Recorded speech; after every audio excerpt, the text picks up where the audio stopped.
Welcome to Deep Look, another live edition on YouTube. Happy to be with you alongside Ultiworld Senior Editor Keith Raynor. I am Charlie Eisenhood on this Tuesday, April 22nd. College Regionals starts this weekend. D1 team's going to start punching their ticket to the big dance up in Washington State this year for College Nationals. Keith, I am super excited. We've got some live coverage coming your way this weekend. And man, it's exciting. Keith, you're traveling this weekend, yes? I am. I've I probably as far as I can go while still being within my region, and about as far as I can go while still being in the northern part of the country. Traveling up to Batavia, outside of Rochester, New York. So right up near the border. I love it. It's gonna be an exciting weekend. I'm sure you're gonna qualify for D3 Nationals, Keith, but good luck. It's still tough regional to take down. And the New York Knicks, I don't know, Keith. I don't know. Look, if you can't beat a team starting Tim Hardaway Jr., who they famously cut and then signed to like a gigantic deal a year later, then I don't know what you're doing. Yeah. Well, we'll see. We got to toughen up so that we're ready for the Celtics in round 2. That's the way I'm looking at it. We got a lot to get to. We're going to break down every single regional. And so right now it's time for our trivia question of the week.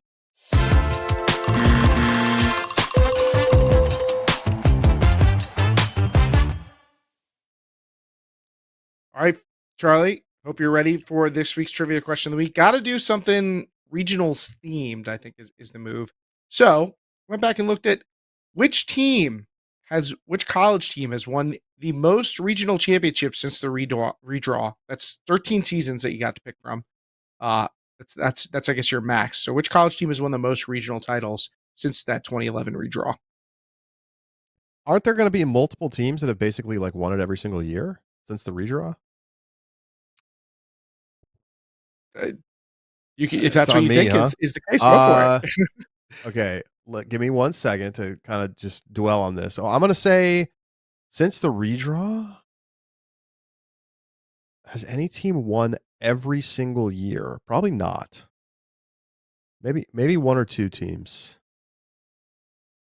I'm going to say. Well, think about it, Mark. Think about it. You don't have to answer right now. You can. I know you're working your way through. Let me take a second to think about it. I'll tell everybody about the 20th anniversary of Breakmark. It is their 20th anniversary season, and they're celebrating by doing giveaways on Instagram. If you have not gone over to Instagram to Breakmark's account, I don't know what you're doing because you're missing out on a chance to get free stuff. Last week, it was those performance tees. Got to get a new performance tee. I don't think they'll let me win one, so my entries are a waste. But yours can be doubled. Not just one entry, a chance to win, but 2 entries with a chance to win. You use our exclusive code. When you go and fill out your entry, use the code this week. That code is regionals. Type in regionals. With your entry, you'll get double the chances to win the free stuff. That's at Breakmark on Instagram, and that's Breakmark, the official jersey provider for the Western Ultimate League and Premier Ultimate League. All right, Keith. My answer is Colorado Quandary. And I also think there's a good chance Pittsburgh men hold the title. I'm guessing there's a bunch of teams that have maybe only lost once. I'm having a hard time deciding if anybody's won it every single year. Carleton women's, Syzygy, another one that comes to mind. It's just a dominant run. The Carolina teams, as well as they've played, they weren't winning regionals back at the early part of the redraw. So I'm actually not going to put them on my list. So who are you going with here? Are you picking all these teams? My official answer is Colorado Quandary. That's my official answer. All right, the Colorado Quandary has 7 regional titles.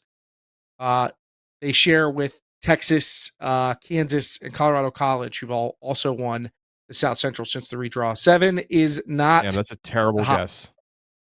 Okay, then I'm going to go Syzygy. Syzygy also, they are a good guess. They have 10, so they're tied for second overall. There is a team that has won 11. Syzygy has 10 of those 13. I guess I say Pitt Men's. They've only Pitt lost it Men's, once, I think.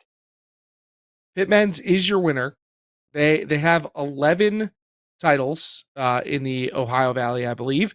They've lost it twice. They lost Ohio State actually won it in 2019, and Yep. Case Western won the region in 2016. So those are Or their was that only year they two top lost to like since the redraw.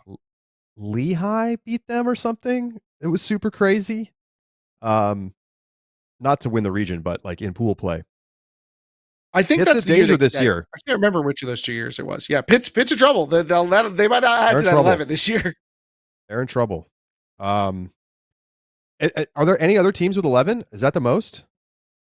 That is the only team with 11. The two with How about 10 that? are UNC That's amazing. Darkside and Carleton Syzygy. Okay. I guess my memory of Colorado's domination, like there was that year that Texas was really good. Julia Schmaltz and our stars.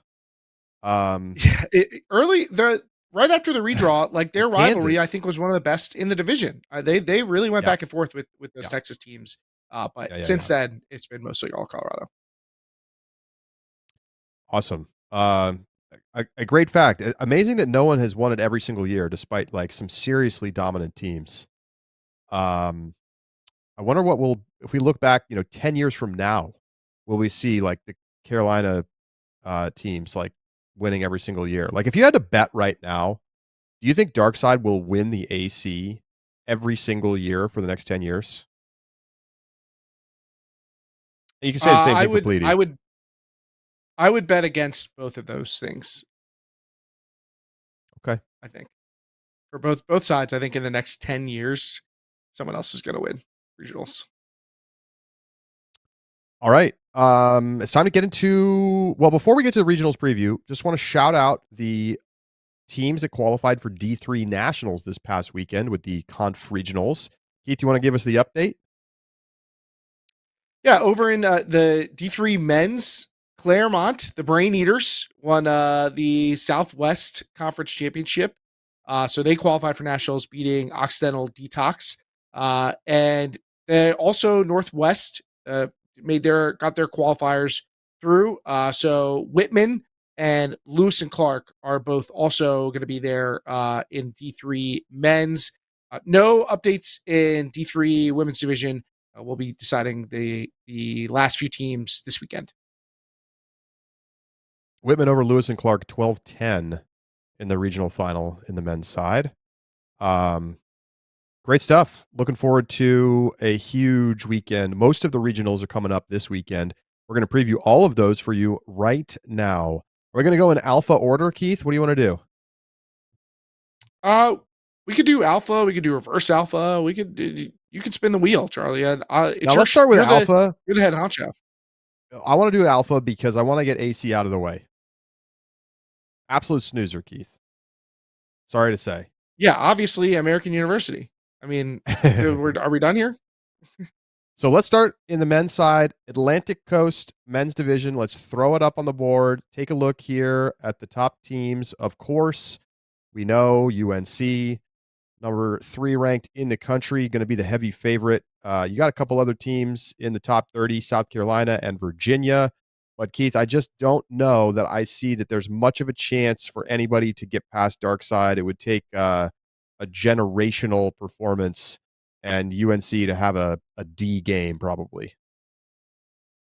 Hey, they did not go undefeated this year. They had some. They lost to a Georgia Tech team that lost to Virginia Tech. I'm pretty sure. So, so sad to me the fate of this region. I was so hyped for the potential for this to be a 2 or 3 bid region and have a lot of drama after UNC winning it all. Instead, we've regressed to this snoozer. And to be frank, the AC teams did not do it. They're I don't feel like they got cheated. They just didn't play well enough this season. And I have to feel like I overhyped the region coming into the year anyway. I mean, South Carolina is a pretty good team, but they played Darkside at Queen City and lost 11-2. So Uh, look, it is what it is. If you want to go to regional, if you want to go to nationals out of this region, you simply have to play better during the regular season and get a second bid. That's what it comes down to. I'm with you on UNC taking dark side here. Easy. What's next, Keith? The subscribers also, Clarky for the subscribers. We have a different subscriber for every region. So the subscribers have they have a big point disadvantage coming into this. Charlie has a 7-point lead over me, and I've got a 12-point lead over the subscribers. So the subs basically need Charlie to start picking off the wall. But subscribers also have UNC in both divisions. I got perfect picks coming, so sorry, subs. Well, are you also taking Pleiades too? I'm taking Pleiades. Let's take a look at the women's side. It's more interesting on this side for sure. I think Virginia has a real chance, but they're still going to be pretty big underdogs. There's been some Virginia hype in the Discord. I suspect that it's coming from Hydra and friends, if you will, as their Twitter handle used to be. You're right. I think that this region has some compelling challengers and feels like it's been a bit of a down year for Pleiades, but they're still a pretty wide berth. I think maybe they get a challenge from UVA. Maybe they get a scare put in them somewhere, but I'm not too worried. I'm also going to side with Pleiades. Yeah, I mean, you look at some of the losses that UVA has taken, 15-7 to Vermont at Commonwealth Cup, 15-7 to Tufts. Like, admittedly, I think both of those teams are better than North Carolina, but not hugely so. Like, North Carolina is still in the title conversation. So again, it's, I think Virginia is good enough on a good day to beat Pleiades, but it's, Carolina's probably -3.5, -4.5 favorite. So it would be a big upset. All right, so I get to pick the next region right? that we're going to. Yes. American. I mean, look, they were a sleeper coming into the year, but they've not delivered on that promise. I think during the course of the season. Why don't we head to my old stomping grounds in the southeast, because there's some potential drama here. It seems like I don't know exactly who the favorite is in either division, and we could start in the men's division. I guess in the women's division it's a little more clear, but in the men's division, Georgia Tech, are they your favorite right now? It's unclear. You got Georgia Tech, you got Georgia. Are we taking Ave Maria seriously? Oh yeah, Georgia's not in this list because they had some sort of eligibility thing going on. But just keep in mind, I believe has been resolved. So I do think that their games are going to count. There was like some drama. Updated. There was some drama around, whether or not they would allow a bid from their conference to their region, which was going to, screw another team. But I do think I heard the same thing, that it got solved. Either way, it doesn't really make a difference for regionals. Like, Georgia is going to be right there. They're basically maybe 2 spots in front of Georgia Tech. You maybe 19th, 18th. You would think about them in that slot. So it's very much a toss up between those two teams. I don't think Ave Maria at 28. I don't think that means much. And I know they're 12-0, but don't see that happening. So it really comes down to, who do you like in this matchup? Do you want to take the experienced team, or do you want to take the Grossbergs? The rest of the people on Georgia Tech just basically don't exist. I'm not hating about this team. But I think that you're going to have somebody who's ready to go and win this game for you late, because Aiden Downey's going to be ready to do that for Georgia. And I don't think even they would argue that the Grossbergs are the main attraction. Are we sure? Are you sure you're not sleeping on Ave Maria? I mean, they beat Florida 15-9 at conferences. I don't think that means much. I'm not sure though, admittedly. Look, to me, this is almost a true coin toss. I think that the resumes for Georgia Tech and Georgia are very similar. You've got a 15-11 Georgia win at Easterns, and they also won again at conferences. So I don't know how much stock you want to put into that. Georgia Tech beat Georgia 14-13 at Smoky Mountain Invite. So they've split the series, but Georgia gets the 2-1 win. I'm never one to put too much stock into conferences results. I think the teams are very similar talent levels as well. Really, really tough to make a pick, but I feel like there's been a little more ceiling from Georgia Tech. I don't think that they look like a fluky team on film. They went to the tough tournaments this year. I think a lot of cases in which we talk about these challenger teams coming up against Georgia, they're coming from having played at warm up base and then like Tally Classic or whatever. And the Southeast Challenger class, I think, is down from where it used to be. I think there used to be more drama coming into this tournament, but now you've got these 1-2 and only one bit between them. I think I'm going to take Georgia Tech here to pull it out. This Georgia team just doesn't feel like they're fully locked in. And I don't think I felt like that all season. So I'm going to take Georgia Tech. I think that they look legit and they're prepared. I agree that this is not the Georgia team of 2024, but they just significantly outplayed Georgia Tech at Easterns and played close against some of the best teams in the country. I think they actually win this game comfortably. I'm going to take the experience. I'm going to take the Aiden Downey. You got to roll with a team that knows how to win in this spot. And it's not like they're less talented than Georgia Tech. I think this is not the year for Tech. I think that we will see them either earn 2 bids next year, or they will when Downey graduates, they will clearly take over. I'm going Georgia here though. This is one last hurrah. Adam Miller, I think, on those Georgia Tech sidelines. So he's got the inside scoop on the. Maybe he's been holding some stuff back, keeping some cards in the pocket, up the sleeve.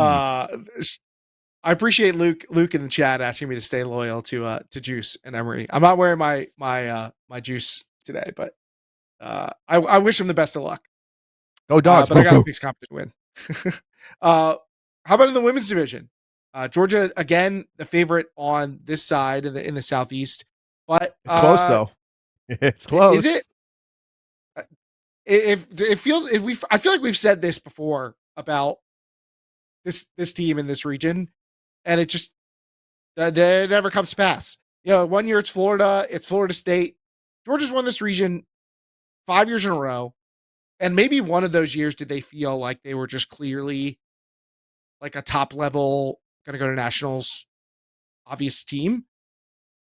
But, they've generally have rolled in these regional finals too. They haven't even played a close regional final. I'm going to side with Georgia. Maybe it's the bias from seeing them in person, taking 2 L's at the hands of Quincy Booth and co. But there's nothing about this Georgia Tech team that stands out to me as being significantly better than any of the other teams that have tried to. It's almost an identical situation.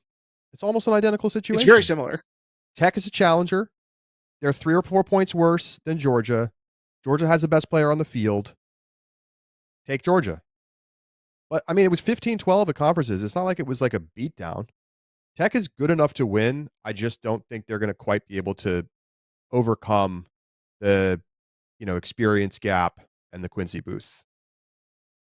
Oh, the difference to me is I think Georgia Tech hasn't had as strong of a schedule to lead into this event as what we saw when you're flipping the roles, or I don't know which team is which in your they went analogy with the men's division, but they played a Commonwealth Cup. They got some good top level regionals competition there, and they played Vermont. There could be 1 or 2 nationals teams that they got in their field, but the rest of the schedule doesn't really impress me. I'm feel pretty good about Georgia in this situation. I'm right there with you. What do the subscribers do? The subscribers have Georgia Tech in the men's division, so they're shining with me. This comes from I Believe, and Georgia in the women's division. All right, let's go to our old stomping ground, Keith. Metro East time. We start on the men's side, and look, every region gets a bid. Deal with it, everybody. People gnashing their teeth. Cornell is the favorite. They're 54th in the country right now. You've got SUNY Buffalo. What did they end up not making regionals? Is that right? They did not. They did not make regionals. This is accurate. Tough. I just don't see who beats Cornell here.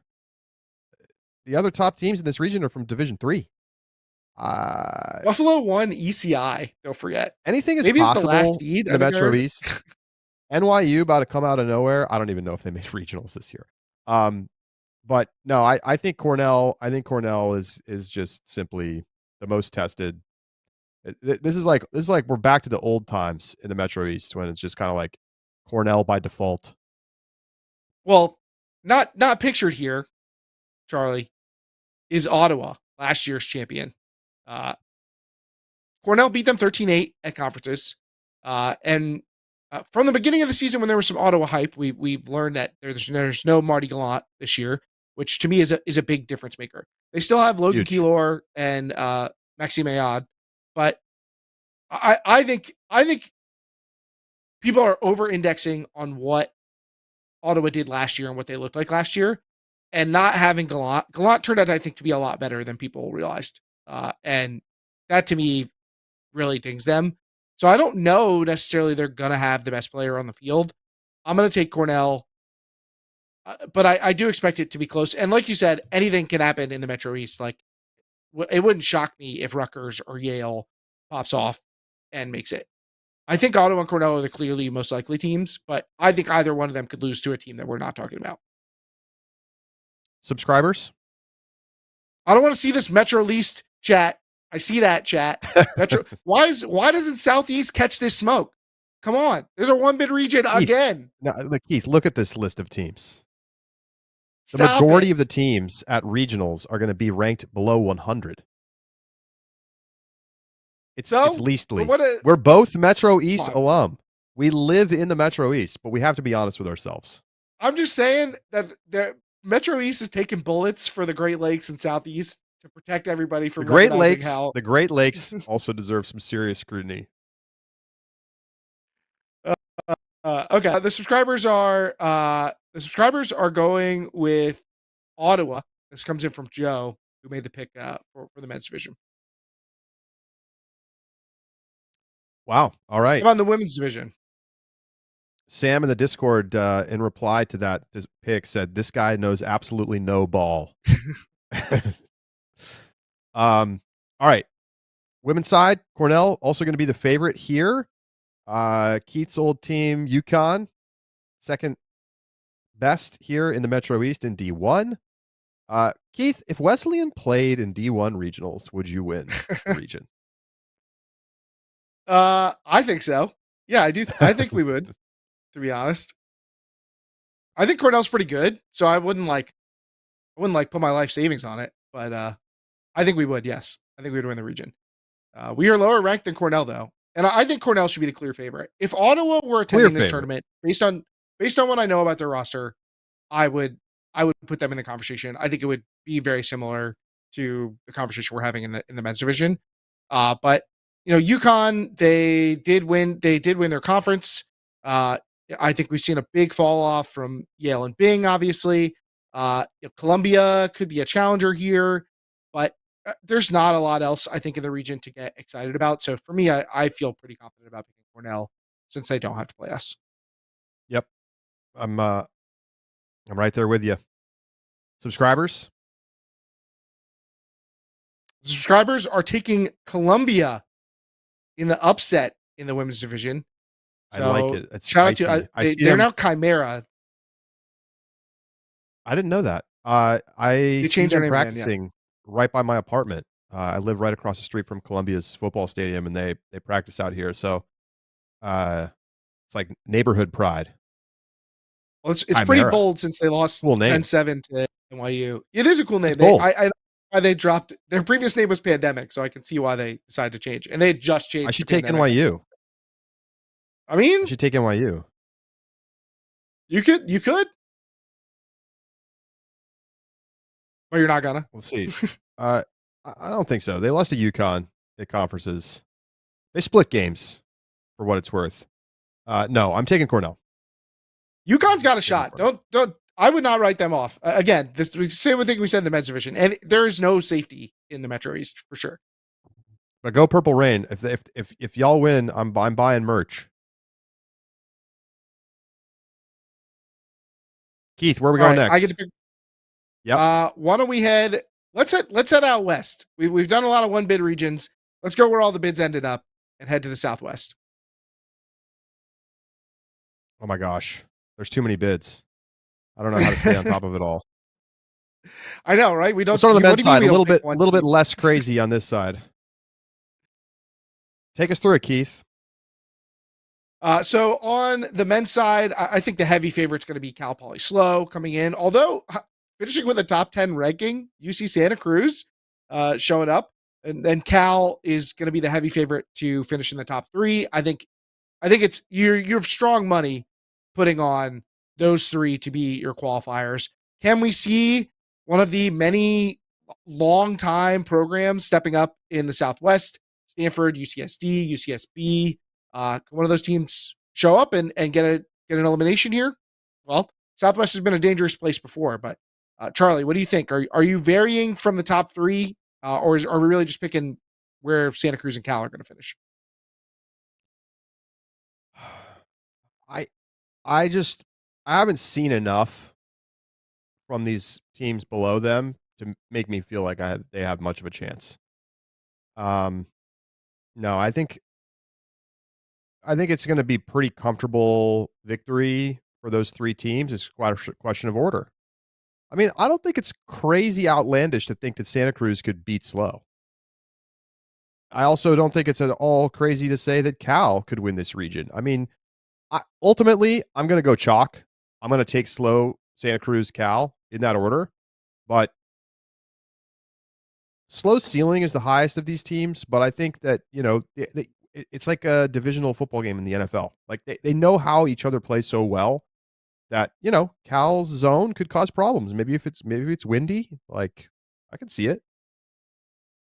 Clyburn might be the best player on the field in these games. I don't think that's a might be. I mean, against Slow, I think it's a might be. Against Slow, it's a might be. Okay, I'll give you that. They have the rating player of the year, but if they're going head to head with Santa Cruz, I think he's the best player on the Oh field. yeah, And no doubt. that's a big reason that I'm actually going to take Cal to finish second in the region. I'm still going to take Slow to win, but I think Cal's going to be pretty battle tested. They are not just Dexter Clyburn. They have a solid group around him, and I do think Santa Cruz is like very legit. I look forward, if this comes to pass, I look forward to considering them as my game pick because if they're like a 4 seed or whatever, I think they're pretty legit. So I don't do this with a light heart or anything, but I do think having the best player on the field, having a clear game plan, these are things that can favor Cal, but I expect it to be pretty close. Should be exciting. Let's bounce over to the women's side. Keith, I mean, how do you even set the stage for this craziness? Is Look at all this these like one of teams. the most unclear like set of winners for a region that has multiple bids that you ever seen? Like I can't remember the last time we went into Genuinely, anyone a could big win. a big powerhouse region. Yeah, you feel like 4 or 5 different teams could emerge as the winner. It's kind of unprecedented. So even though there's less drama about who's going to qualify, there's a little bit. I really don't know who to expect to win, and I think looking at the finishes of this region could be interesting because I assume teams are just going to go for it. Nothing to lose. So I'll be very curious and making your picks. I mean, you look at the how condensed the top of this region is 10, 12, 13, 14, 16, 17. That's crazy. UCSD, UC Santa Cruz, Stanford, Slow, Davis, and Santa Barbara, respectively. Santa Barbara is on pace to be the last team in, and they're a top 20 team. It's They crazy. have like 2 players who are going to finish top 15 in our player rankings, probably. So this is a wild one, and I don't fault anybody for coming with almost any order of these 6 teams feels reasonable to me. Why don't you start? Take us through what you're thinking. All right, so for me, I see 4 teams that I think could win the region: San Diego, Santa Cruz, Santa Barbara, and Stanford. I have a little lower estimation of Davis and Slow, uh, and I think that Santa Barbara's rankings being deflated by how poorly they played without Devin Quinn. So with Devin Quinn back in the fold, I think they do move up to being a contender. But cutting between those teams is really difficult. I understand the reason to draw to Stanford, but I think I'm going to take San Diego here. The Torrey Gray, Abby Schultz combo. They have some pretty good results on their resume. It's why they're obviously so highly ranked. But the way they played at Northwest Challenge, they have beaten Stanford back at Pres Day. Northwest Challenge, they have that close game with Vermont that they lose by 1, but they beat Stanford there again. They run with North Carolina. Yeah, they have some up and down moments. I know that there's risk with them. They lost to slow at conferences. They lost to UVic. They lost to Washington. They lost to slow again. I forgot it's at Stanford Invite. Like they are by far they're not a flawless team.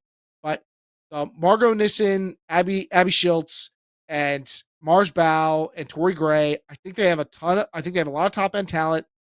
I think that's enough. Sanam Rosakisha, this is a talented team. I'm going to take them to take the top spot. I think I'm going to take Santa Cruz to finish second. I think Santa Cruz is legit. Rachel Chang's obviously super talented, but they have 4 or 5 other players who are worth knowing. Schedule could be a big factor here. Stanford UCSB, kind of a toss-up. I could see a Stanford kind of disappointing weekend incoming. Devin Quinn goes crazy. I'm taking Santa Barbara third, Stanford fourth. Slow and Davis, I have no idea. Feels like a toss-up. I'm going to take Davis in the upset to take 5th and Slow to take 6th. This is just so insane. Listen. I'm going when in doubt. I trust programs and coaching. So you know who I'm taking. Stanford. And I know they just went to Northwest Challenge and lost to some of these teams. And I know they've had an underwhelming season. And yet every year, they outperform in the postseason. Every year. So I expect them, despite a talent deficit to some of these teams, like you made a good case for San Diego, I still think Stanford wins. That's how high I think of this program and what they've done over time and their developmental focus, all that. So I'm going Stanford, San Diego second. I'm going to go Santa Cruz third, then Santa Barbara, Slow, and Davis. But this is going to be a crazy tournament. I mean, it may not be dramatic in the sense that like all these teams are going to qualify, but I don't know.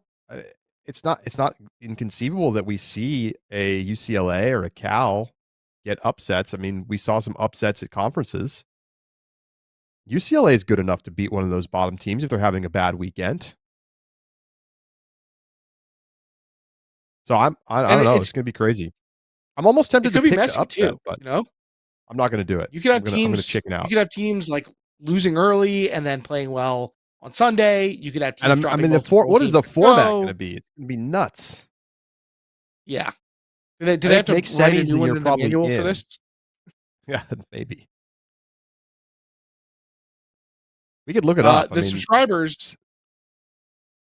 Subscribers are taking in the men's division, Slow, Santa Cruz, Cal in that order. This comes in from David Petmecki.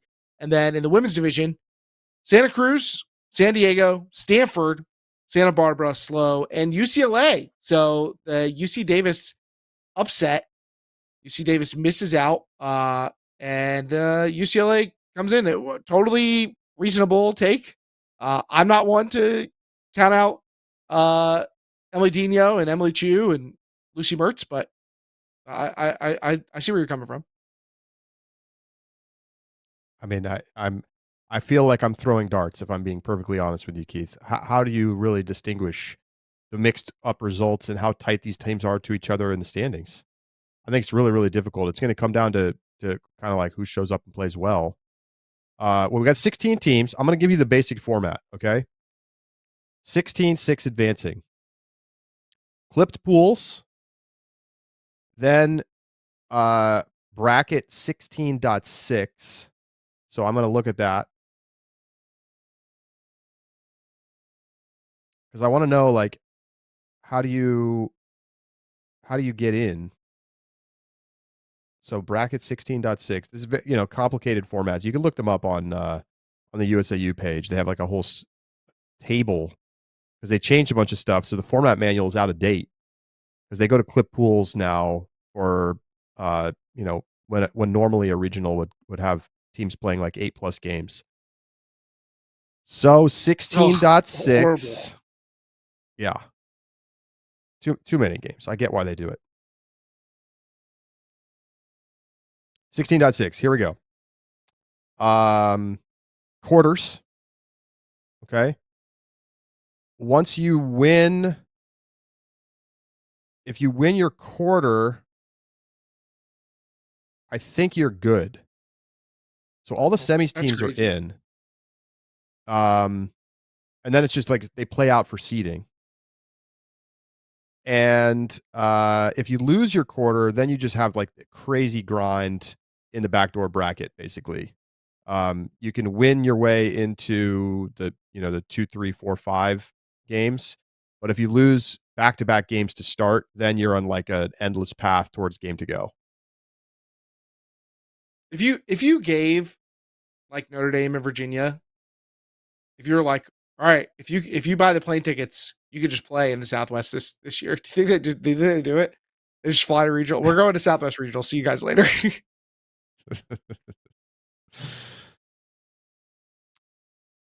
All right, are we moving on? You want to go? We got to get the subs yeah, picks. where do you want to go? Sorry. Did you get subs picks in? We got them. Okay, my bad. My pick here then, huh? I will say, let's talk OV. I think this is a pretty interesting one this year. We'll start on the men's side. Of course, the big conversation is going to be about Penn State and Pitt.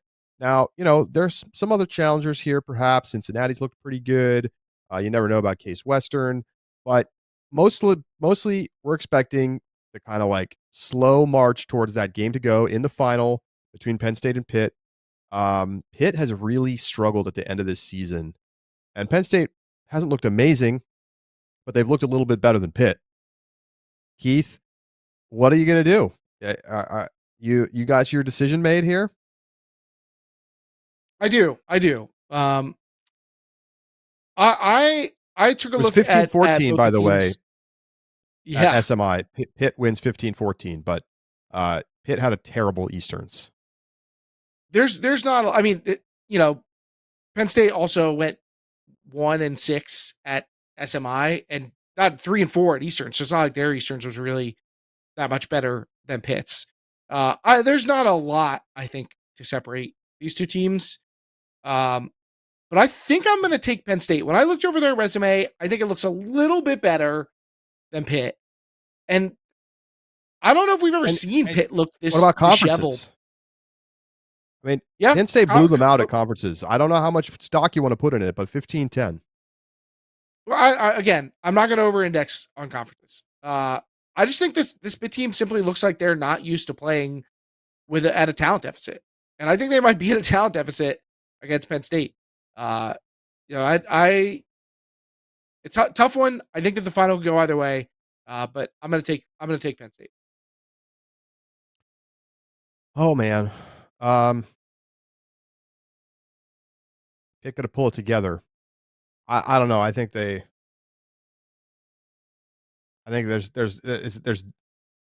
discord in the locker room. Coach lost the players. No, yeah. I'm saying the tropes that you would hear in college hoops or something. No, I don't know. I don't know if there's enough there. Is Tristan Yarder going to be the best player in the game? Probably. Is that enough? Yeah, I would. Listen, if it had been a really close game at conferences, I would probably be taking Pittsburgh, but it wasn't. And it makes me concerned, especially because I think Pitt had a lot to play for to get focus on getting better after a really tough Easterns. I'm taking Penn State. Now I'll note, as is being noted in the chat, that this is because of the way the conferences went out, with the Pitt struggling. These two teams are slated to match up in semifinals. So there's one of them's not making the finals. One of them is going to be facing Cincinnati or Case or whoever else. Yeah, I don't really think it changes the complexion. Your opinion at all? No. Okay. No. I mean, obviously, it gives some other teams a chance to make that run to the final, but I think that the true final is happening in semis. I don't know that there is some, especially teams that have been this inconsistent. I do worry a little bit about the emotional letdown. You get over the hump, you beat the team, especially if you're like Penn State and you get that big upset over a team like Pittsburgh, and then you got to turn We have around seen it and fire before. it back up. Yeah, I mean, it could be a disaster in the making, but I'm still going to take Penn State. I can't even feel secure about which team will be on the other side of that final. So It's going to be an interesting one. Women's side, Keith. in the women's division, things are not really that much clearer. You see Ohio State coming in as the top ranked team, although I think the market would have UPenn as the favorite. They were kind of the preseason pick in this region, but they've had a tough regular season, and we've seen better performances from Ohio State and Pittsburgh, and even Ohio. It is in the mix as a top 40 team down the way, and I think that some of these other teams have some ceiling to them. I think that a team like Penn State or Carnegie Mellon could play well at regionals and get an upset over one of these higher seeded teams. So making your pick here is pretty tough. I don't know that anybody's really assembled a super convincing resume. A lot of mixed wins and losses, teams beating teams that other teams lost to. But when I actually like look at both the rosters and what the teams did this season, I think I got to side with UPenn overall. They beat Pittsburgh 9-8 at conferences. I'm not going to put too much stock in that. But like a couple of the other teams, they beat Northeastern at ECI. They handled Duke pretty well. They have a win over American, a win over Virginia. Those are solid wins. They beat UC Davis early in the year. They traveled out to California. They've got a good coaching staff. They're going to have probably the best player with Grace Maroon. They've got the experience from last year's trip to nationals. It's far from a sure thing, but they're the team I feel the most secure about. Man, I'm tempted to take OSU, but I think the Grace Maroon factor is enough for me to take Penn. I mean, they played a really close game. Ohio State played close game in conferences. We could see a surprise here. Like, could Pitt win this region? Absolutely, they could. I mean, Ohio played within one of OSU at conferences. I mean, I think it's going to be pretty competitive. Like semis are going to be intense, and I won't be shocked if any of those top 4 teams win. Who's going to bring this it? Would be who's one got the right one of the game toughest plan? regions to handicap. This is hard. I'm going to take Penn just based on best player available. All right. We're The all subscribers. The subscriber Emph from the chat has submitted his picks. Roll it.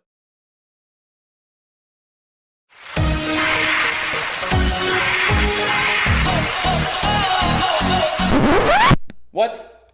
Brother. Who is playing? Come on, what is this? Where are the teams? I can't see who's playing. I have to rely on FrisbeeRankings.com. What is this? Zach's gonna make another funny bracket video. And now I have to do like serious journalism. I have to go like comb through and like learn who all these other teams are. What is this? Case Western Reserve, do they still have like Anil, the guy who tore his ACL, they still have that guy? I don't know. Who cares? Cincinnati, the only player I know on that team is Will Wettengel, and the first time I saw him play, I was like, oh, never let this guy throw the disc. And then we're going to go over to women's. It's like, oh, Ohio State, Pennsylvania, Venus. Oh, Pittsburgh. Oh, dangerous. Pittsburgh's dangerous. Oh, my God. Ooh, Harvard, Bryn Mawr, D3 team. Sure, I'll take Harvard, Bryn Mawr, and then Penn State in the finals over Pitt. I hate Pitt. Goodbye, everybody. There you go, Keith. I think EMF changed his women's division pick to UPenn. He's in the chat, so EMF, go ahead and if you want to keep your D3 team advancing to D1 nationals, go for it. But otherwise, we'll fill you in. I do think Haverford could potentially win this region where they'd play it. I'm throwing that out there. They're good. Were they to play it? Yes, if they were to play in the D1 regionals, I think they would have a shot. I don't think they would be the favorite, but I think they're capable. All right, it's time to move on. We're gonna go to, where should we go? Let's go to the Great Lakes. and we take a look at the men's side of things in the Great Lakes. Hey, Davenport. Oh, wait. Speaking of D3 teams that can win their... I guess technically Chicago is the top-ranked team here. Michigan, I think, will be the favorite. You got, punchy Purdue and Illinois teams. It's a little less leasty than the Metro East, but it's not great. It's the not Great Lakes. I'm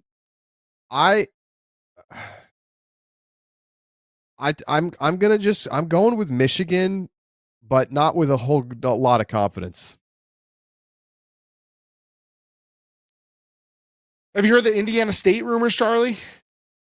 I have not. Or the Illinois State, excuse me. I got the wrong state. The Illinois State rumors. I don't think so. Justin Burnett, grad student. Is on the roster. Playing? Is he rostered? Yeah. I think he's been on the roster all year though, and has not come to was not at conferences. That's what I heard. So I don't think he's gonna be. I mean, it'd be nice if he showed up, but I don't think he's gonna win them the region. I mean, he could do it forever. An insane story if he did. Yes, and awesome. It would be super awesome. But I'm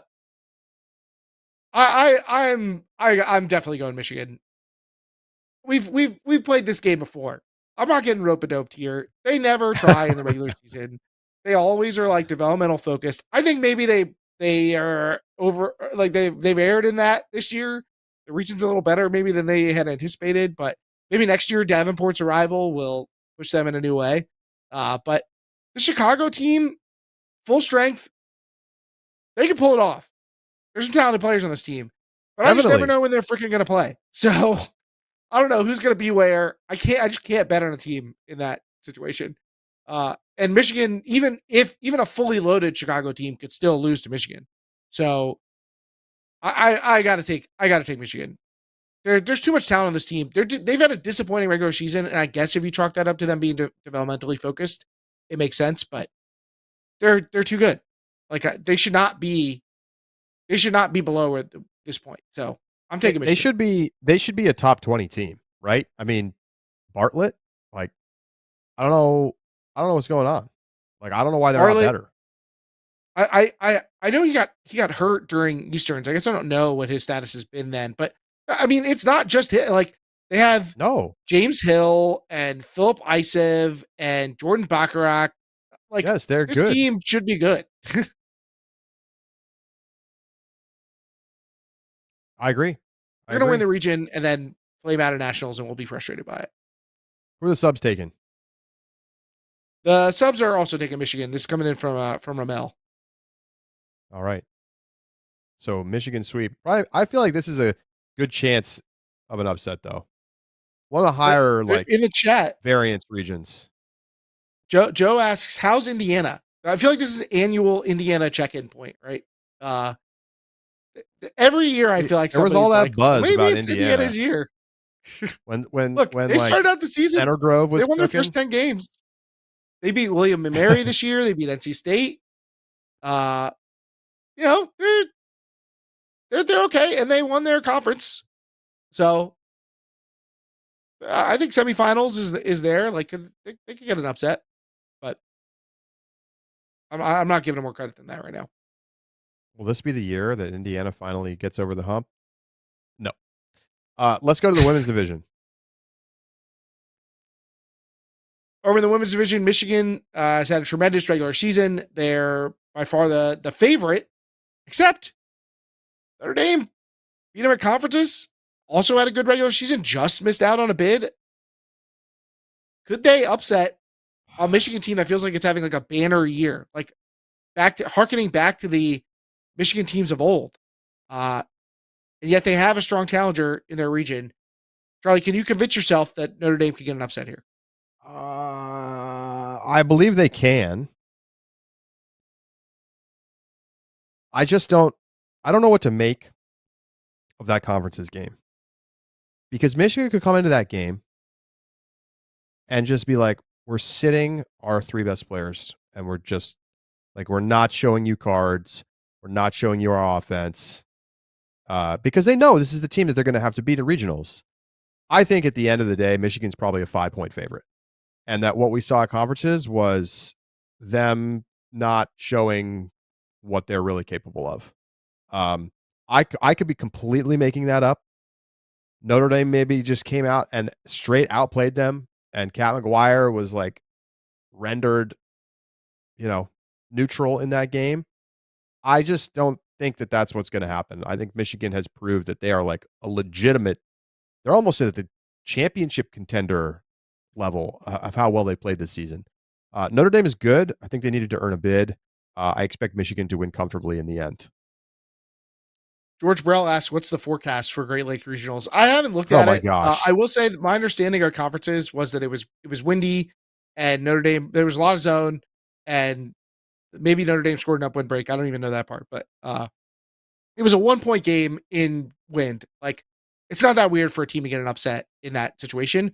Now, to be fair, those conditions could totally happen again at regionals, but it's not like Michigan's like some team that's totally foreign to playing in the horrible conditions of Great Lakes. So I still think I would take them even in moppy weather. I pulled up the forecast. Looks like no real chance of rain. It's going to be a little bit breezy on Saturday, not bad on Sunday, and highs in the upper 50s, low 60s, and sunny. Pretty nice for Great Lakes Regionals. Yeah, that's pristine for Great Lakes Regionals.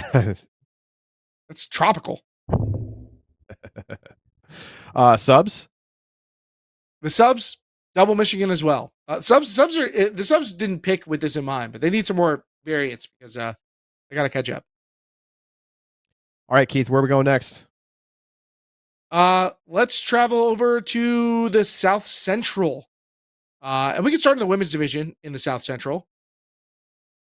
Colorado, number 4, the favorite. A solid season from Texas this year. Could we see the reignition of the rivalry I discussed earlier? But tough call over a team like Colorado that's got championship aspirations, which has been the case for a few years now. No real major teams outside of that to speak of that have played all that well this year. So, any chance you see an upset here, or is this just to lock it up? No, lockety lock. Probably lockier than Carolina in AC. Is this the lockiest lock, do you think? It's. I'm just thinking about the other region. No. Carleton Syzygy is the lock of the century. We'll get to them in a second. Let's go to the men's side. 3 bids. So I think it's pretty clearly going to be those top 3 teams. If you want to talk to me about an upset, I would listen. I won't even be shocked if Mama Bird loses. Like, they're definitely the best team. They definitely have the best chance to make a huge run at nationals. They are also a team we have seen lose inexplicably at regionals. Could see it. I wouldn't be shocked. That is true. They do have a way about them, and Texas is good. Yes. No real concerns for me for those top 3. I'm taking WashU over Texas, though, in second. I'm going Colorado, WashU, Texas. I think it's going to be a great game. WashU versus Texas. They're basically power rated at exactly the same level. Should be a fun game. Yeah, I feel like I'm too thrown off by WashU's QCTU performance and the fact they didn't win Huck Finn or Queen City Tune-Up. Like it's too much for me to bear. I don't know. Lost to South Carolina, Penn State. I don't know what to make of this team because I was super high on them to start the year after the way they played at Florida warm up. They were running with Texas and UMass and BYU and played pretty well. They destroyed Brown. Like, those are the marks of a good team, but the way they played down the stretch has not really engendered much confidence on my part. I think I'm going to side with Texas here. Understandably so. Texas does have the head-to-head win as well back at warm-up. Yeah, that's it feels like you can write that off. That was so long ago. I think I'll just take Texas here. I'm going to take Colorado to win but I'll WashU qualify. Yeah. There's not a challenger I'm really vibe with. Subs? Jalal from the subs. Same order as I have. WashU chalk. Going chalk. All right. A lot of smart subs picks this year.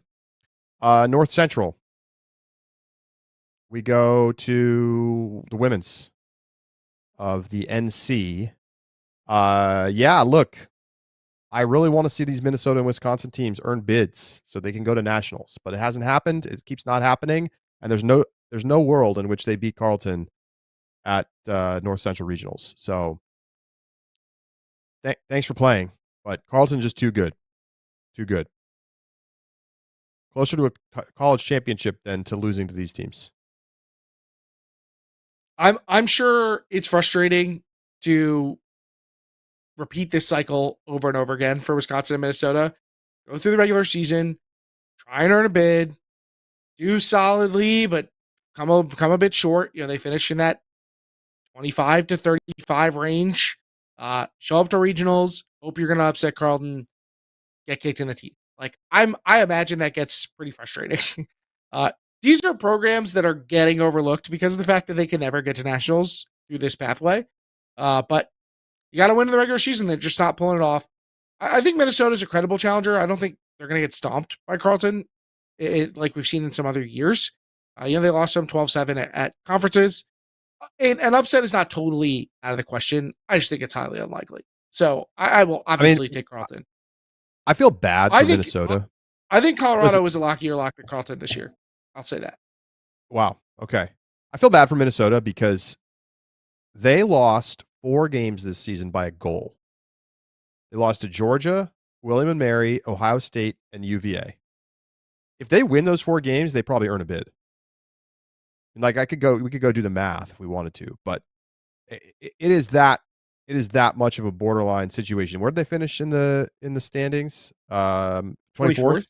Maybe that's not quite enough, but like flipping those losses to wins it's a pretty big deal in the algo. And yeah, I mean, hopefully they can build on this. I don't know what their situation is with who they're going to graduate, but I really like the trajectory overall of this Minnesota team. The talent coming up in the Minnesota high school girls scene right now, super strong. I think we will see it Minnesota at nationals at some point in the future. It's just not now. Cosign the whole way through. I hope they can keep some of the homegrown talent. But I think that the program's on the right track. It's slow going, but I think they can get there. Yep. And boy, if they did pull off the upset, that would be something. One for the history books. Men's side. Look, this, people want to be, everyone wants this to be a crazy battle. It's not happening. Carleton's too good. Minnesota and Wisconsin are not good enough. If it was like Carleton was like 8th and Minnesota and Wisconsin were like 15th and 20th, then yeah, okay, you could talk to me about it. But this Carleton team is a whole level or two above the challengers, and I don't care how nasty the weather is or anything. I know Carleton is a choking team. They're a choking team. It's true. We've seen them choke horribly at regionals. It's happened. This team's too good to choke. Their choke is going to be like winning 13-11. That's exactly what I was going to say. 100%. Like Minnesota has not won 2 games has won 2 games in a row twice all year. Now, yeah, their wins and losses are not really how we measure things because of the schedule imbalances, but I'm just saying they have not been able to put it together consistently. I think there was reason to hope for this region to be stronger. They're not. Carleton looks really good. Lock it up. All right, we have Gabriel one from the more. Also taking Carleton. Thank you. Carleton. As you would expect. One more region to go. The New England women's are playing this weekend. The men are playing next weekend. So this is the last region that will be taking place this weekend. 2 bids, 2 superbly good teams. I don't think there's much about this that's in question about who's going to advance. But could you see a Vermont over Tufts upset? It's been, frankly, an underperformance so far this season from Vermont, and I would say a clear overperformance from what we expected from Tufts, who does not have a loss. Northeastern. They really fell from some heights where they were at Queen City tune-up, and even some, they went out to Stanford Invite, and they went 2-4, but they beat UC Davis, lose by 1 to Santa Cruz, close loss to UCSB. Like, I think people were really hyped on this team, and they could have obviously earned their third bid, but we also could have felt like, hey, they're a credible challenger to a Vermont team that, despite their number 6 ranking, I think everybody feels like has had a disappointing season. But I can't really get behind it. And shout out to MIT. I think Northeastern's more in danger of losing to MIT than they are beating Vermont Tufts. Maybe that's not true, but MIT deserves some plaudits for having a great year. They've had a great year. Can I talk myself into an upset here?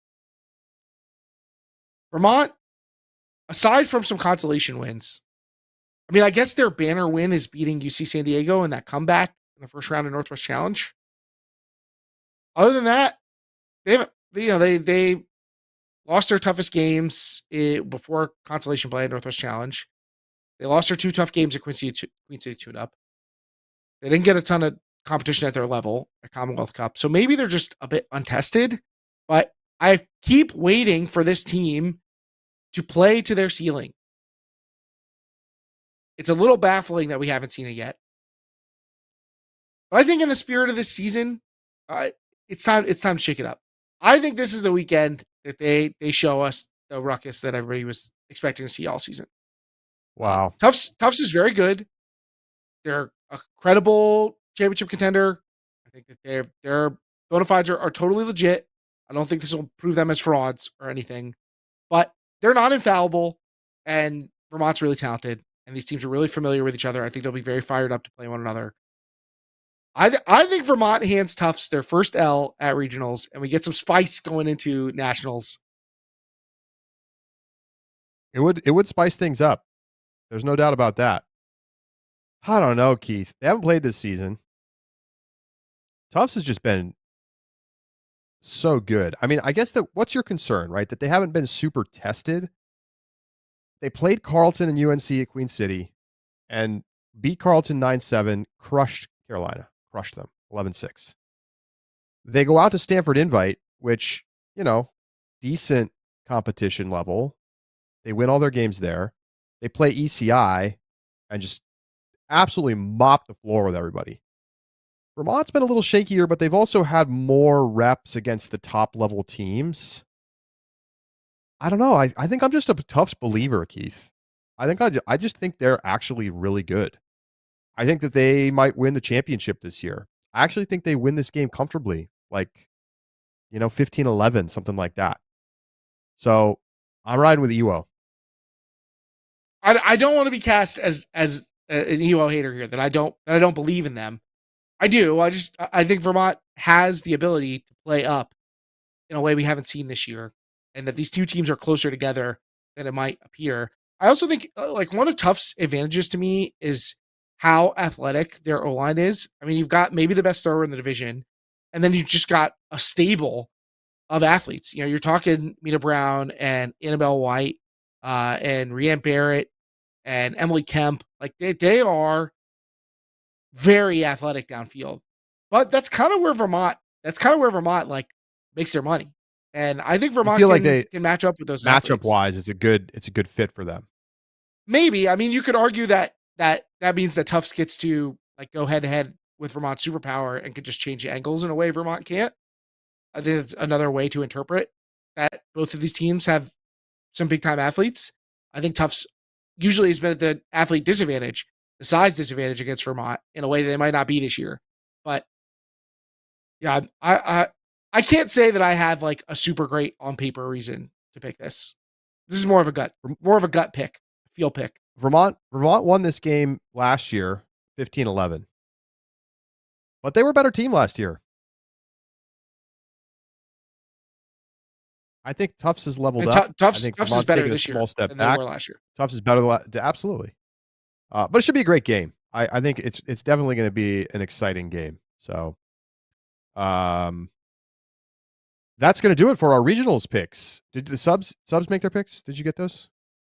Philip for the subs has Tufts and Vermont, so the chalk in the women's division. Got it. All right. We are going to take a quick break. Thanks for joining us for these regionals picks and previews. Semi-pro small ball coming up, and we got our mailbag question of the week. Stay with us.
Welcome back to Deep Look.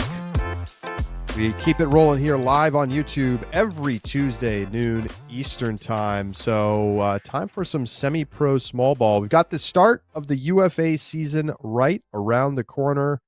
It's going to be a lot of fun. And Keith, one thing we didn't do last week when we had Evan Lepler on the show was make our championship weekend picks. I also want to do some week one point spread picks. Just to get the juices flowing, Keith. I know we don't have the DraftKings anymore, but maybe it'll be back. Sometime it's going to come back, right? can only hope. We all hope. So, who you got? We got Macon Championship weekend this year. All right, so give me the format rundown. Who gets in?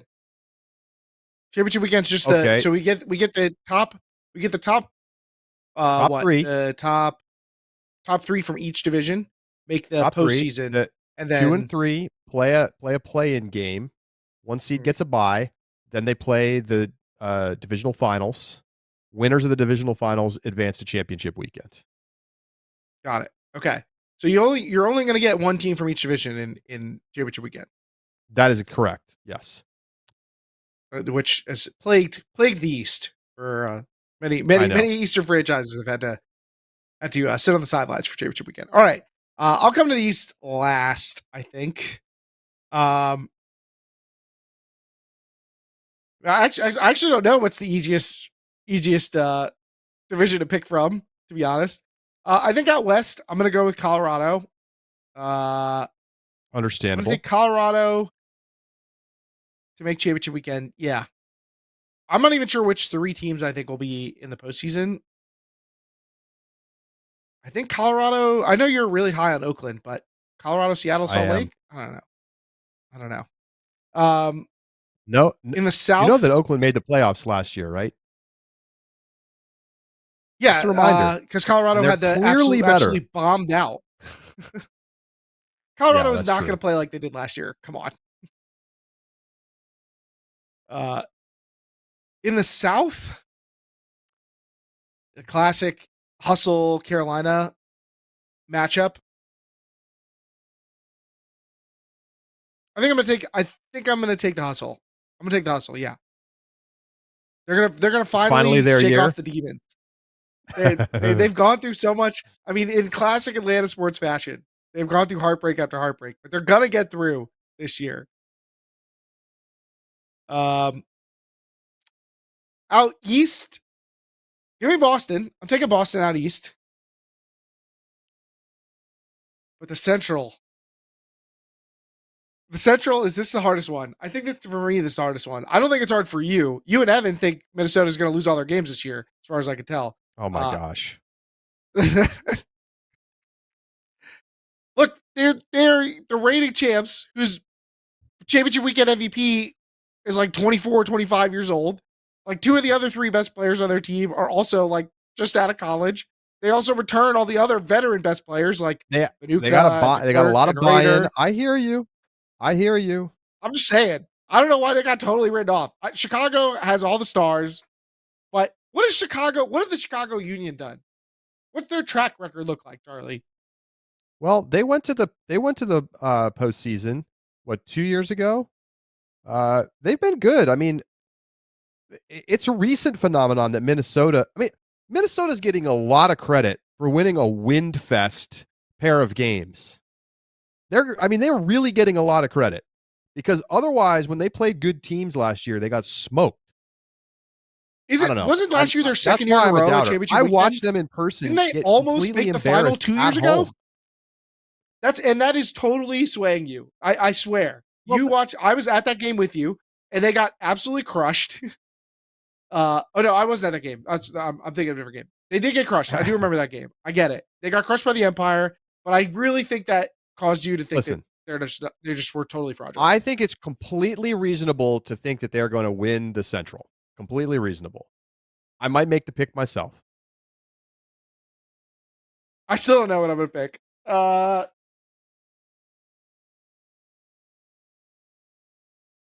Maybe you and Evan have convinced me. I don't know. Oh my God. All of this drama from you for you to just simply pick Chicago in the end. You are such a chicken. No, I'll take Minnesota. My thought process is that I think they should be the favorite. I think they'll be the best team in the division, and I could see them still losing at championship weekend. Or in the divisional championship, I should say. But yeah, I'll ride with Minnesota. I feel very coin toss about those two teams, so I might as well take the one that I talked all the trash about or in favor of. All right, so hold your thoughts on the. We don't, trying to project the actual matchups at championship weekend is pretty tough. You'd have to think about what you think teams' records are going to be. So you're going to make your finalist picks and your champion pick in just a moment. But let me pick my teams. In the East, I do think at the end of the day, it's going to be DC, Boston, and New York in the playoffs. I think Toronto is going to miss out. I just think it's a little too much to ask for them to come all the way up to that level that fast. I know they have some great players. Do they have enough time to actually get good together? How much will they be practicing together? These are all big question marks. I think they have enough talent to get a win here and there, but I'm not sure it's more than that. I think a lot of it's going to come down to home field advantage. It's super tough. I'm concerned. I feel like a lot of people are just kind of like lining up behind the Breeze, and I get it. They're very good. They're going to get Aiden Downey after the college postseason. That's a huge pickup. AJ Merriman, super strong. Time on, Jurek. Like, this is like a lot of the same team that we've seen. I just wonder a little bit. I'm just not sure I'm 100% sold that they're better than Boston. But what I'm going to do is I'm going to take the Breeze at the end of the day because they've been there before. I think they are a little bit, you can trust that they're going to play hard throughout the whole season. And I don't know that we can trust the same thing about this Boston team. I just don't know if they're going to be as committed. I mean, I still think that they have maybe the highest ceiling in the league. Like, if they have full buy-in and they take it seriously and they come with the full roster to games, they might be the best team. But I think DC, I can trust a little bit more. It's like I'm like picking a lower variance decision here. In the Central, I'm definitely taking Chicago and Minnesota to make the playoffs. I guess I'll take Madison because I just don't see these other teams. I mean, Detroit and Indy are horrendous.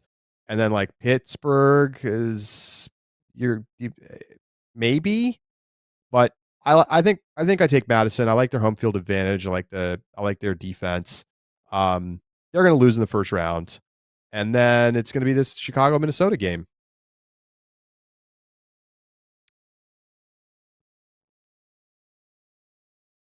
I'm taking Chicago. I think people are over projecting that they won't try because like the guys care more about machine than about union. Like that's probably true, but I think for the playoffs they're going to show up, and I think they're just simply a better team. I think they're better. I think they have more talent. So it should be really exciting though. Like this is the best pair of like teams in the Central that we've ever had. Like I know when Madison like won their title and everything, that was a great team, but they were the only great team. Now we have two legitimately really good teams. So it's exciting. It's going to be fun to watch that race play out through the season. Out west, my playoff teams are Colorado, Oakland,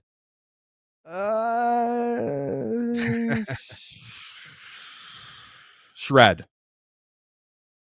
I think no Leaf hurts Seattle. And you know what? I'm taking Oakland to make it out of this division. I don't know why everybody's sleeping on them so much. Do not be shocked if they beat the Empire in week 1 coming up. Do not be shocked. They were a pretty good team last year, and they have added a lot of strong pieces. They're going to be tough. They're going to be really tough. In the South, I've got Atlanta, Carolina. Dare I say Houston? Dare I say? No, I don't think so. I'm going to take San Diego. And look, I think I'm with you, Keith. I think this is Atlanta's year. I was just looking at the roster. I just feel like the top end pieces on Atlanta at this point are just better than Carolina's. And I know that they've been a little bit choky, but I think they've like paid the dues and are ready to finally win that game. So I've got Atlanta, Oakland, DC, and Chicago. I'll just keep rolling and give you my finalists. I'm taking DC and Chicago. And I have DC winning the title. East Beast. They learned their lesson after last season. Can we talk about how we don't have a single playoff? We have one team that's the same in our picks. It's crazy. Doesn't work out like that usually. It's a sign of how much more open the league is this year.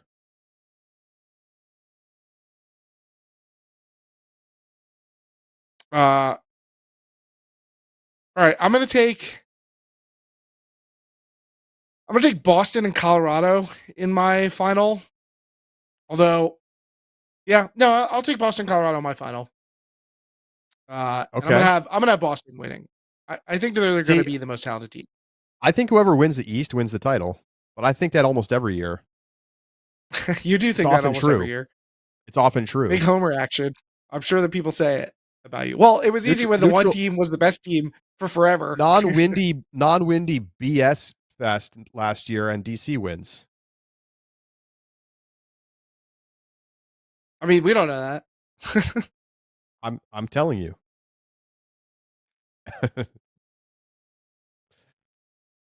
By the way, Griffin said that Justin Burnett did play conferences. Quote, he basically just stood in the deep space and threw hucks. It was pretty funny to watch. All right. Well, so not picking Illinois State upset. I guess we don't have to revisit to go pick that. All right. So there you go. There's our picks. Keith, opener, I gave it already. The first game of the season, New York at Oakland, 9:00 Eastern time on Thursday, a rare Thursday game. to set up the Friday free Frisbee on YouTube between New York and the Las Vegas Bighorns.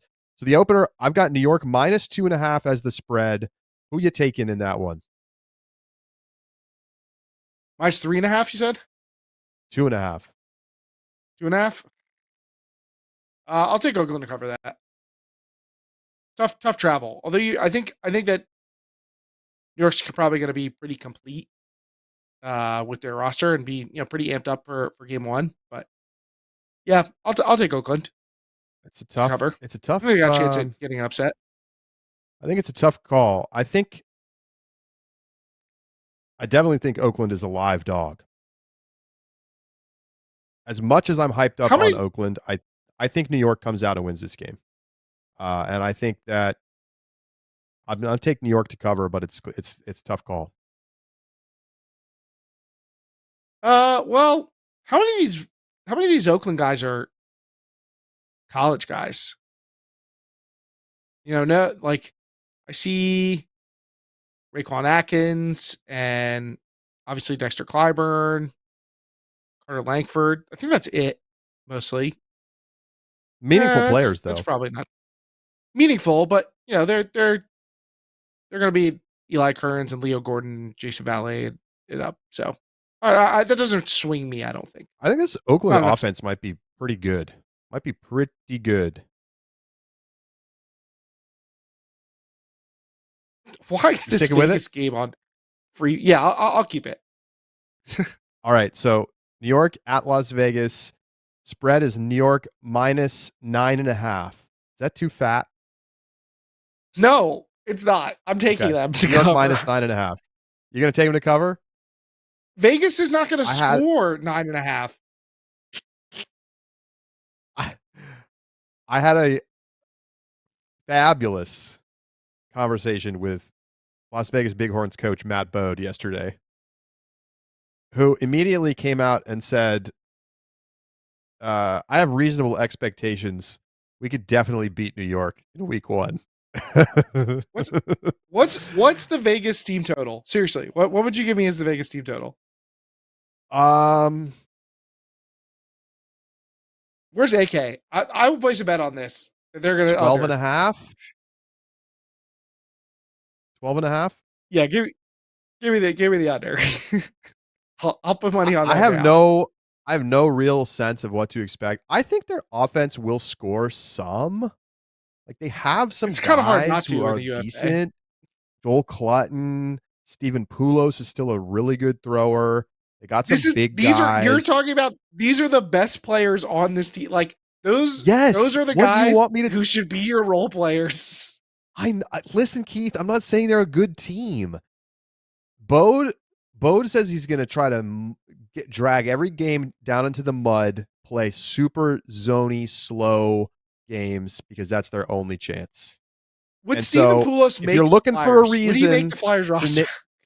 To take Vegas plus 9.5, that's your reason. It's like a pace. It's a pace call. But that is such a big number to cover. But I feel like we've seen New York cover that number against like pretty good teams. So I'm going to take New York. My bet's perspective recollection is that New York was actually pretty bad at blowing teams out.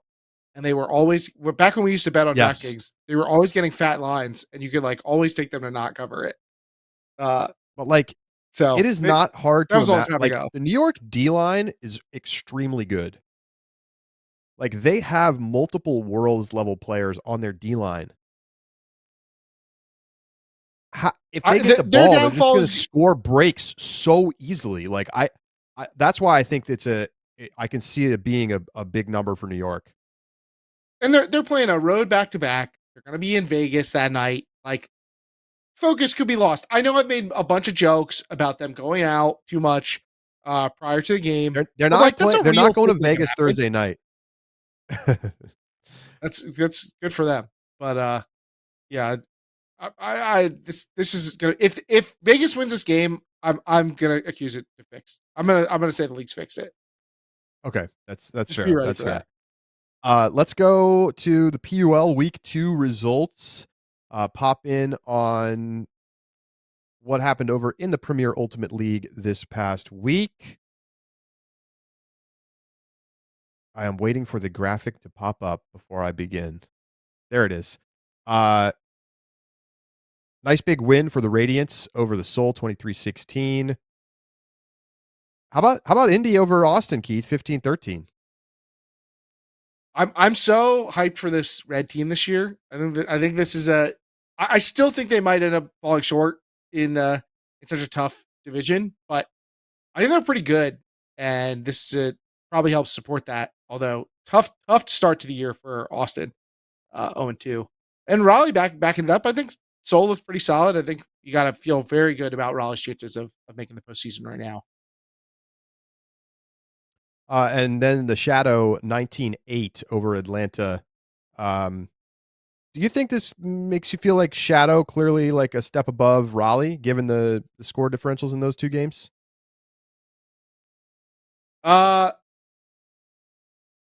Yeah, I think you probably feel that way. I mean, both teams kind of blew Atlanta out, but this is classic Shadow, just like absolutely stopping teams in their tracks, not even giving up double digits. I mean, they're always such a scary defense.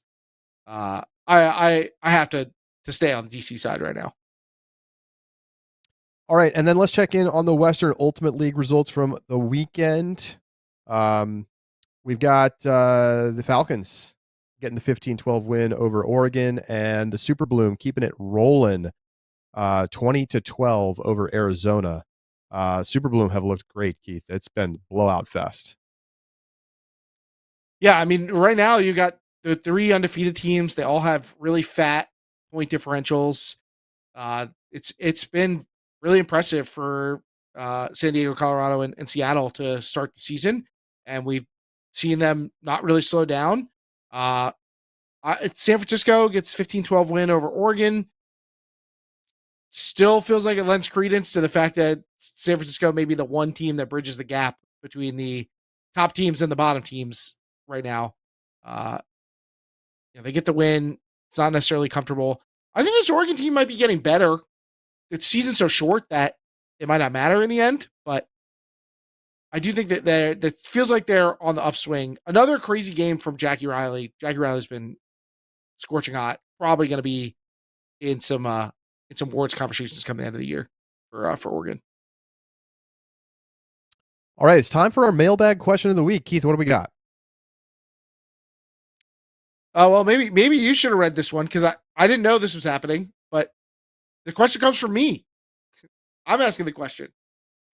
Who could throw a better hammer after like 15 minutes of instruction? An elite quarterback for American football, obviously, or a baseball player? And in my mind, I'm thinking like outfielder, not pitcher, but I'll let you pick from either one if you want. Who would have the better hammer, you think? Well, I answered this in my mailbag for subscribers, so I have a more detailed answer over there that I would encourage people to go check out. But my quick answer is baseball player. It's a more natural baseball throwing motion, like the hammer, and I feel like everyone I know that has like a buddy who plays baseball was like, oh yeah, like I gave him a disc and they could throw a 50-yard hammer in 10 minutes. I just think there's something about like that kind of overhand release that just translates really well from baseball. And it's not a technical throw in a lot of ways. It's like you can throw a decent hammer without really knowing much about how to like properly throw a flick. It's like a completely different thing. So yeah, I mean, I think elite NFL quarterbacks would for sure throw a great hammer, but baseball players throw harder. So I'm going baseball. Well, they have a smaller, more aerodynamic ball. I think it's reasonable that the one that they throw goes a lot faster than the football does. But I think arm speed wise too, like you just don't need to index as much for arm speed for quarterbacks. Like it's obviously relevant, but the best quarterbacks are like able to process at a super high level what's going on in the field more than needing to have like an elite arm. I'm really Brock Purdy. I'm making the case for Brock Purdy right now. I think I originally coming into this conversation, I think I would have thought QB, to me, I basically like I'm not that I've played any football either, but I really have no real familiarity with baseball mechanics. So I feel like to me that the motion throwing a football feels more similar, but I think I've come around because I feel like the wrist motion is more similar for a baseball player, and mechanic wise, they're probably pretty comparable. So I think your arm speed claim has some credence too. So I think I'm going to go baseball here, but we need somebody to put it to the test. You and I could surely get some D2 athletes to a field and test this out. Sub bonus. We should do a video. I bet I could get the Wesleyan baseball team. I bet I could get the Wesleyan baseball team to test this out. That seems like perfectly reasonable. Like those guys are probably really good at baseball. I mean, I know it's not a big D1 school or something, but like it'd be fun. All right. Send the video up here. That's going to do it for a mega episode of Deep Look. Thanks for being with us for 90 minutes. College regionals this weekend. Hey, we're going to be with the subscribers live in Discord on Saturday night, getting you ready for regionals, Super Sunday. And then we'll be doing a live reacts following regionals action, maybe still while some West Coast games are going on. So jump into the Discord, get yourself a subscription, come hang out with us as we watch down the final games of the weekend and talk about everything that's going on at college regionals this weekend. For Keith Raynor, I'm Charlie Eisenhood saying so long. We'll talk to you this weekend on the Reacts.